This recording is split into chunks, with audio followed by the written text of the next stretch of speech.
வணக்கம், நான் உங்க மாது பாலாஜி பேசுறேன். 70களில் கிரேசி மோகன் கல்யாணத்துக்கு முன்னாடி ஆனந்த விடல்ல ஒரு ஆர்டிக்கல் ஒன்று எழுதினான், மாமியார் மருமகள் பிரச்சனையை பற்றி. அதுதான் இன்னைக்கு பார்க்க போகிறோம். ஒரு சுவையான ஆர்டிக்கல் அது. அதாவது கிமு கிபி, கிறிஸ்துவுக்கு முன் கிறிஸ்துவுக்கு பின் அப்படின்னு காலத்தை கணக்கிடுறதுக்காக சரித்திர ஆராய்ச்சியாளர்கள் ஒரு அளவுகோல் ஒன்று வச்சுருந்தாங்க. அந்த மாதிரி உலகத்தில் உள்ள மாமியார் மருமகள் பிரச்சனையை, அந்த சண்டையை ஒரு கணக்கெடுத்து அதை அளவுகோலாக வச்சுக்கணும்னா ஆஏமு ஆஏபி அப்படின்னு தான் சொல்லணும். அதாவது சண்டையே இல்லாத காலத்தை ஆதாம் ஏவாளுக்கு முன் அப்படின்னும், சண்டை இருக்கின்ற இனி நிச்சயமாக இருக்க போற காலத்தை ஆதாம் ஏவாளுக்கு பின் அப்படின்னு தான் சொல்லணும். காரணம் என்னன்னா, பாவம் ஏவாளுக்கு மாமியார் கிடையாது, ஆதாம் சுயம்பு அம்மா கிடையாது. அதனால தானே என்னவோ பாவம் இந்த ஏவாளோட லைஃப் உப்பு சப்பு இல்லாம நமுத்து போன பிஸ்கெட் மாதிரி ஏனோதானு ஆயிடுச்சு. ஆனா அதுக்கப்புறம் வந்த ஜெனரேஷன்ஸ் இருக்காங்களே, கெட்டிக்காரங்க, விடாம இந்த யுத்தத்தை நடத்தி வேதங்கள் மாறி கோடிக்கணக்கான மாமியார் மருமகர்களால இந்த சண்டை தொடர்ந்து நடத்தப்பட்டு வருகிறது. ஆனா ஒண்ணு, இந்த சண்டை மட்டும்தாங்க கத்தியின்றி ரத்தமின்றி நடக்குதுன்னு சொல்லலாம். அப்கோர்ஸ் சில பேர் வீட்டில் டெவரா டம்ளர் தட்டு அதெல்லாம் பறக்கும், ஆனா கண்டிப்பா உயிர் சேதம் இருக்கவே இருக்காது. பின் என்ன சார், ஆனானப்பட்ட மகாபாரத யுத்தமே 18 நாள்ல முடிஞ்சு போச்சு.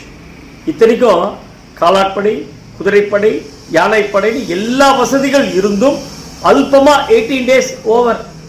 என்னைக்கு இந்த ஒய்ஃபுங்கிற வலதுகால் எடுத்து வச்ச மாமியார் வீட்டுக்கு மருமகளா உள்ள வராளோ அன்னைக்கு ஆரம்பிக்கிற இந்த சண்டை ராப்பகல் பார்க்காம தொடர்ந்து நடந்து, இன்ஃபேக்ட் மகாபாரத குருட்சேத்திர யுத்தத்தில் ராத்திரி சண்டை நடக்காது. ஏன்னா யுத்த தர்மம்னு ஒன்று இருக்கு, இவங்களுக்கு அந்த தர்மம்லாம் கிடையாதுங்க.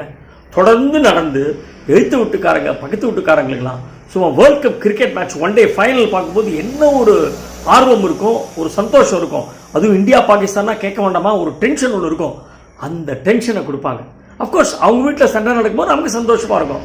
அதுதான் வித்தியாசம். ஆனால் ஒன்று, இந்த மாமியார் மருமகள் சண்டை இருக்க, அதை கம்பேர் பண்ணி பார்த்தீங்கன்னா மகாபாரத குருட்சேத்திர யுத்தம் வெறும் ஒரு குழாடி சண்டை தான் சொல்லணும், ஜுஜுபி. சரி, அவங்களுக்குள்ள இருக்கிற காரணத்தை என்ன, அதை சமாதானப்படுத்தி வைக்கலாமா அப்படின்ட்டு நீங்க ஐநா சபையே வர சொன்னா கூட அவங்க ஒரு 10 நிமிஷம் இந்த சண்டையை கேட்டாங்கன்னா, sorry gentleman, this is a medical miracle, எங்களால் இதுக்கு தீர்வு சொல்ல முடியாது அப்படின்னு திரும்பி போயிடுவாங்க. காரணம் இல்லைன்னா, காரணமே இல்லாம சண்டை போடுறதுக்கு பேர் தான் மாமியார் மருமகள் சண்டை. சார், கீரிக்கும் பாம்புக்கும் சண்டை போடுறதுக்கு ஏதாவது காரணம் வேணுமா? யார் ஜெயிக்கிறது யார் தோக்குறதுன்னு அவங்களுக்கு கணக்கே கிடையாது. அவங்க ஏன் சண்டை போடுறாங்கன்னா, தொடர்ந்து பல மாமியார் மருமகர்களால இந்த சண்டை பிரமாதமா நடந்து இன்னி வரைக்கும் அந்த கலையை காப்பாத்திட்டு வராங்க. அது எங்க டச் விட்டு போயிடக்கூடாதுங்கிறதுக்காக அதுக்கப்புறம் வர மாமியார் மருமகர்கள் அதை தொடர்ந்து நடத்திட்டு வராங்க. எப்பேற்பட்ட உன்னதமான ஒரு விஷயம் யோசிச்சு பாருங்க.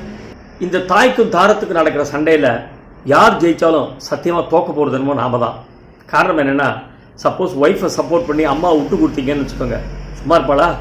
இந்த பொழுதில் இசபெல்லாவில் உன்னை பெருதுவத்தேனே, இசபெல்லா ஹாஸ்பிட்டல், உன்னை பெருதுவத்தேனே அப்படின்னு கண்ணீரும் கம்பளையுமா, கரிக்கட்டையாக இருந்த உன்னை குப்பத்தொட்டியில் தூக்கி போடாமல் உச்சி முகர்ந்தேனே என் செல்வமே அப்படின்னு கண்ணாம்பா ஸ்டைல் ஒரு டைலாக் விடுவா. அதோட நிறுத்திப்பாளா? பகல் நேரத்தில் கண்ணாலே நம்மளை சுட்டரிப்பா. சரி, அம்மா சப்போர்ட் பண்ணி ஒய்ஃபை விட்டு கொடுத்தீங்க, கேட்கவே வேண்டாம். நேற்று இரவு முடக்க என்னுடன் உடன்படிக்கை செய்து கொண்டு விட்டு, உடன்படிக்கை செய்து கொண்டு விட்டு இப்படி காலை நேரத்தில் கட்சி மாறுகிறாய் துரோகி அப்படின்னு பொலிட்டிஷியன் மாதிரி ஏகவசனத்தில் பேசுவார். அது மட்டும் இல்லை, அன்னைக்கு ராத்திரி கண்டிப்பா புறமுதுகு தான் காட்டுவோம்.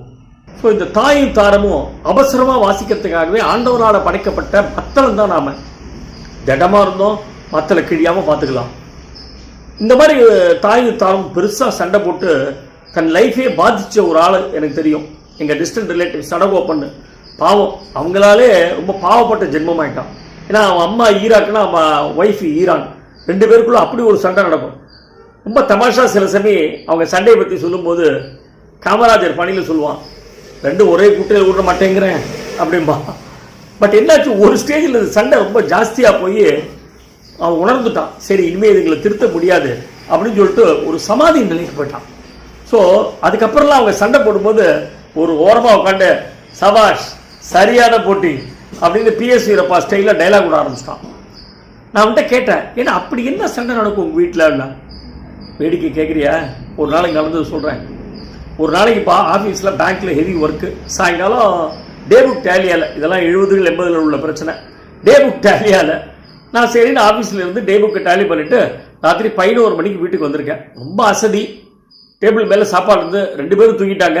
நான் சாப்பிட்டுட்டு அப்படியே ஹால்லே படுத்து தூங்கிட்டேன் சோஃபாவில். காலையில் என் ஒய்ஃபு எழுந்து வந்தா. அவள் காஃபி சாப்பிட்டுட்டு கிட்டத்தட்ட ஒரு 8 8:30 மணி இருக்கும். என் பக்கத்தில் உட்காந்து பேப்பர் படிச்சுட்டு இருந்தான். நான் நல்லா தூங்கிட்டு இருந்தேன். எங்கள் அம்மா அங்கேருந்து வந்தா. என்னது இது, மணி 8:30 9 ஆகுது, இன்னுமா எழுந்துக்கல, எறும்பாடு மணி தூங்குறானே, இதை கேட்கறதுக்கு இந்த வீட்டில் ஆளே இல்லையா அப்படின்னா. என் ஒய்ஃப் சும்மா இருப்பாளா? என் புருஷனை யாரும் எறும்பாடுன்னு சொல்ல வேண்டாம் அப்படின்னு பொதுவாக பார்த்து பேசினான்.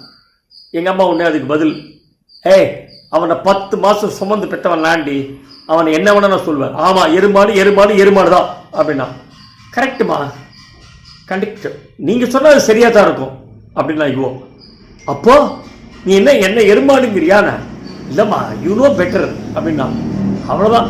2 பேரும் கூட அப்படி ஒரு சண்டை கத்த ஆரம்பிச்சா. ஒரு ஸ்டேஜில் சடகோபனுக்கு விரக்தி வந்து பாவம் நேர கழனி தண்ணியில் போய் தலையை விட ஆரம்பிச்சிட்டான். அது மட்டும் இல்லை, அவங்க சொன்ன எறும்பாடு மாடு மாடு 100 வருடம் சொன்னதுக்கு அவனுக்கு நெத்தியில் கொம்பு முளைக்கிற அளவுக்கு ஆயிடுச்சு பாவம். என்ன சடகோபா, பேசாமல் 2 பேரையும் சமாதானப்படுத்திட வேண்டியதானே அப்படின்னா. அதுக்கு அவன் சொல்கிறான், டேய் சமாதானப்படுத்த அது அதுக்கு மேலே டேஞ்சர்ரா, 2 மாதம் சேர்ந்து நம்ம பேரில் பாயுங்க. எப்படிரா எப்படிறாங்கிற? பேங்க் எக்ஸாம் எழுதலம்பா என் ஒய்ஃபு, சிஏபி பாஸ் பண்ணும்பா, ஆஃபீஸராக போ அப்படின்பா. எங்கள் அம்மா சும்மா இருப்பா, அதுக்கு தூபம் போட்டு விடுவா. நீ தாண்டிமா அவனை திருத்தணும், என்னமோ நம்ம பெரிய தவறு பண்ணிட்ட மாதிரி 2 பேரும் பேசுவாங்க. அது மட்டும் இல்லை, காலையில் எழுந்திருங்க, குளிங்க, சோஸ்திரம் சொல்லுங்க, கோவிலுக்கு போங்க, அத்தை பண்ணுங்க இத்தை பண்ணுங்க, மடியாருங்க அப்படின்னு ஒரு மாதிரி நம்மளை பண்டாரமாக்கி விட்டுருவாங்கடா அப்படின்னா. ஓஹோ, அப்படி ஒரு பிரச்சனை இருக்கா? அதனால தான் அதுக்கு 2 சண்டை போட்டாலே பரவாயில்ல, நம்ம பாடு சௌக்கியமாக இருக்குது அப்படின்னு சொல்லிட்டு நான் பாட்டுக்கு ஆஃபீஸ் கிளம்பி போயிடுறது அப்படின்னா. அது ஆச்சு ஒரு பல வருஷங்கள் கழிச்சு. இப்போ சமீபத்தில் கொஞ்ச நாள் முன்னாடி சடகோபனை பார்த்தேன். என்னடா சடகோபா, உங்கள் அம்மாவுக்கும் ஒய்ஃபுக்கு இப்போ எப்படி இருக்குது?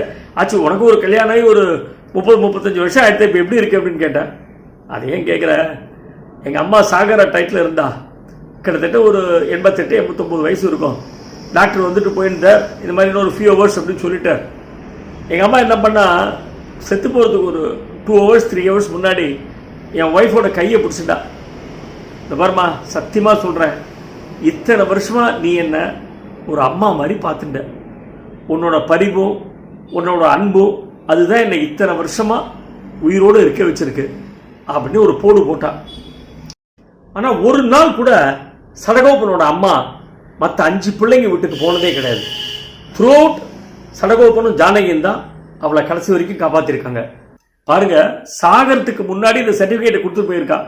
இதை கொஞ்ச நாள் முன்னாடி சொன்னா என்ன, எவ்வளோ சந்தோஷமா இருந்திருக்கும், அவங்களுக்குள்ள சண்டையே இருந்திருக்காது, எவ்வளோ அன்பு வந்திருக்கும். அதான் சொன்னேன், வெறும் ஈகோ. இந்த மாமியார் மருமகள் சண்டைங்கிறது ஜஸ்ட் அன் ஈகோ. சரி, நம்ம எத்தனையோ பேர்ட்ட காம்ப்ரமைஸ் பண்ணிக்கிறோம். ஆஃபீஸில் காம்ப்ரமைஸ் பண்ணிக்கிறோம், வெளியிடங்களில் காம்ப்ரமைஸ் பண்ணிக்கிறோம், சினிமா தேட்டரில் காம்ப்ரமைஸ் பண்ணிக்கிறோம், ஹோட்டலில் காம்ப்ரமைஸ் பண்ணிக்கிறோம், எவ்வளோ நடக்குது. ஏன் ஒரு மருமக மாமியார்கிட்ட காம்ப்ரமைஸ் பண்ணிட்டான்னு, இல்லை ஒரு மாமியார் மருமகள்கிட்ட காம்ப்ரமைஸ் பண்ணிட்டான்னு. சரி, கல்யாணம் அன்னைக்கு உள்ளே வரும்போது அந்த மாமியார்காரி என்ன சொல்கிறா, அவளை என் பொண்ணு மாதிரி பார்த்துக்கிறேன் அப்படிங்கிற ப்ராமிஸ் கொடுக்குறா. இந்த பொண்ணு என்ன சொல்கிறா, நீங்கள் எனக்கு அம்மா மாதிரி அப்படிங்கிறா. பட் ஒரு நாளைக்கு 2 பேரும் அந்த ஸ்டேட்டஸ்க்குரிய நடத்தையை கொடுக்கறது கிடையாது. ஏன்னா ஈகோ.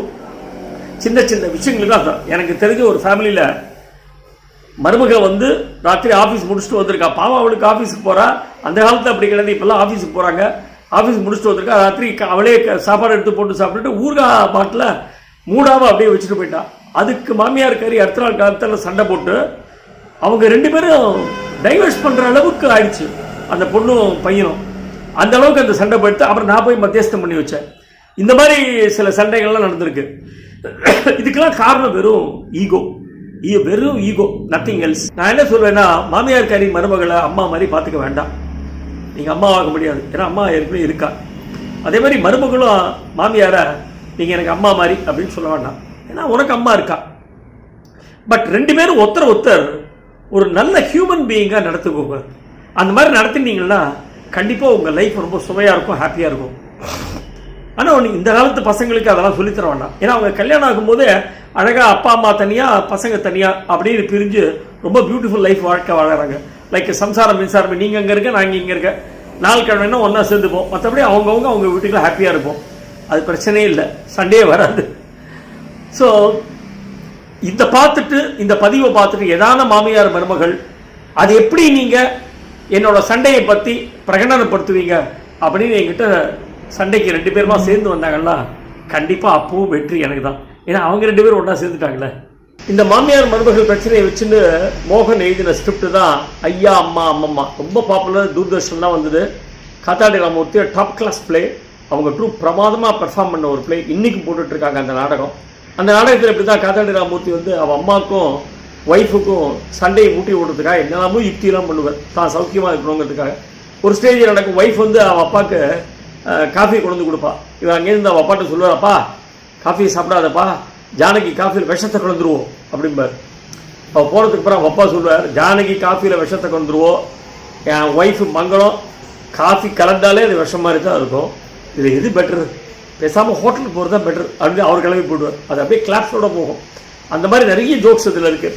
அந்த நாடகம் உங்களுக்கு பார்க்கணுன்னு ஆசை இருந்ததுன்னா நீங்கள் www.kalakendra.com அங்கே போனீங்கன்னா டவுன்லோட் பண்ணி நீங்கள் ஐயா அம்மா அம்மம்மா பார்க்கலாம். இந்த எபிசோடை பார்த்துட்டு ரெஃப்ரெஷிங்காக போய் அந்த ட்ராமாவை பாருங்கள், ஜோராக இருக்கும். இந்த பதிவு உங்களுக்குலாம் பிடிச்சிருக்குன்னு நினைக்கிறேன். பிடிச்சிருந்தா தயவு பண்ணி லைக் பண்ணுங்கள், ஷேர் பண்ணுங்கள், சப்ஸ்கிரைப் பண்ணுங்கள். அடுத்த பதிவில் உங்களை சந்திக்கிறேன். அது வரைக்கும் take things easy, life is Crazy. Bye.